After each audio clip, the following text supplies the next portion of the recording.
आज चलेंगे जी हम अपनी बचपन की गलियों में। तो मेमोरीज़ लेन में हम मेमोरीज़ को रिकॉर्ड करने जा रहे हैं। सख्त गर्मी का दिन था और ये वही फीलिंग दे रहा था जो कि बचपन में आपको इन गलियों में से आती है। ये खूबसूरत सी एक बेल थी और ये जो भी सब्जियों की बेल होती है उस पे ये जो स्प्रिंग वाली छोटी सी नाजुक सी डंडी लटक रही होती है वो मुझे बहुत प्यारी लगती है। तो ये है जी वो गली और ये पूरे का पूरा उस गांव के नाज़िम का घर है। इस घर में भी बहुत बचपन हमारा गुज़रा और ये विंडो है जी उनके किचन की। यहाँ से गुज़रते हुए उनके देसी खानों की खुशबू आया करती थी। तो ये वाली साइड है जी गांव के हॉस्पिटल की तरफ जो कि लेफ़्ट साइड पे है और इसके राइट साइड पे हमारी पुरानी दोस्तों का घर।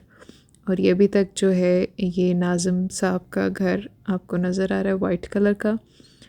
और मेरे लेफ़्ट साइड पे जो सामने छोटे छोटे घर हैं, ज़्यादा आना जाना हमारा यहाँ पे था क्योंकि ज़्यादा खुलूस आपको इस तरह के कच्चे घरों में, कच्ची गलियों में और बेसिक लाइफस्टाइल में मिलता है। यहाँ पे भी बहुत अच्छा वक्त गुज़रा, लेकिन ये एक वो गली है जी पुरानी, बहुत बचपन गुज़रा लेकिन अब आप देखिए बंद है, पूरी तरह से घास उगा हुआ है। ये खाला सकीना का घर था और ये पूरी की पूरी बेल कवर्ड है क्योंकि वो यहाँ से शिफ्ट हो चुके हैं नए घर में, लेकिन ये पुराना घर वही वाइब दे रहा है। सो ये जी पूरी की पूरी खूबसूरत सी बेल आप देख सकते हैं और ये जो गली है मेरी बहुत ही पुरानी बचपन की दो दोस्तों का घर है यहाँ पे। सो 90% बचपन जो है वो समझें इस गलियों में गुज़रा है।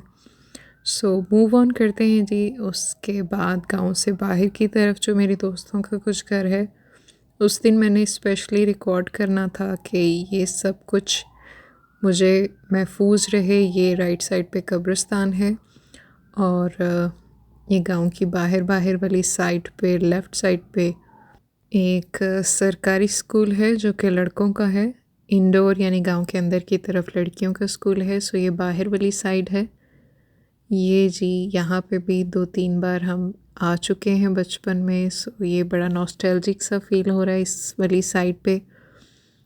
सो ये सारी की सारी ज़मीनें हैं और उन दूर ज़मीनों में एक दफ़ा हमारे पीछे जी कुत्ते भी लगे थे क्योंकि मुझे पराली बहुत पसंद है और उसके ऊपर बैठना उन कुत्तों को पसंद नहीं आया था क्योंकि वो उनकी जगह थी।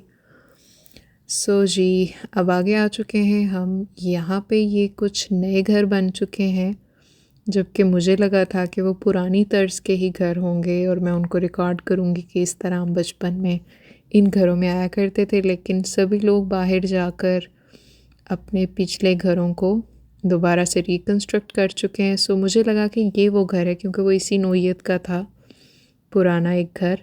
तो जब इसको नॉक किया गया तो पता चला कि नहीं, इससे पिछला यानी कि जो नया बन चुका है वो है। ये वाला घर जी बिल्कुल वैसा ही है, राइट साइड पे था, लेकिन अब हम इस घर में जा रहे हैं जो कि टोटली 360 डिग्रीज डिफरेंट था। सो ये सामने उनके घर का सहन है और ये मेन उनकी एंट्रेंस थी। सो बहुत ही अच्छा लगा, नॉस्टैल्जिक था और वही खुलूस प्यार दोबारा से मिलना बहुत अच्छी बात होती है। ये जी मेरी फ्रेंड की मदर हैं जो कि यहाँ सहन में कभी बैठकर रज़ाइयाँ बनाया करती थी। तो अभी वो आई तो मैंने उनको कहा कि आप ऐसे ही बैठें, जब मैं एंटर होती थी तो आप यहाँ चारपाई पे कुछ ना कुछ कर रही होती थी। तो वो कह रही थी मैं खड़ी रहूँ या बैठ जाऊँ, तो मैं कहा नहीं नहीं बैठें आप, मैं बस रिकॉर्ड कर रही हूँ वही फ़ील लेने के लिए कि मेरे एंटर होते ही सबसे पहले मुझे आप नज़र आती थी। तो यही थी जी पुरानी बचपन की कुछ गलियों की यादें जो कि मैंने मेमोरीज़ लेन में रिकॉर्ड की। कल को कभी कहाँ हो, कभी जाना हो ना जाना हो, एटलीस्ट इसी वीडियो को दोबारा से देखकर वही नॉस्टैल्जिक फीलिंग्स ली जा सकती हैं।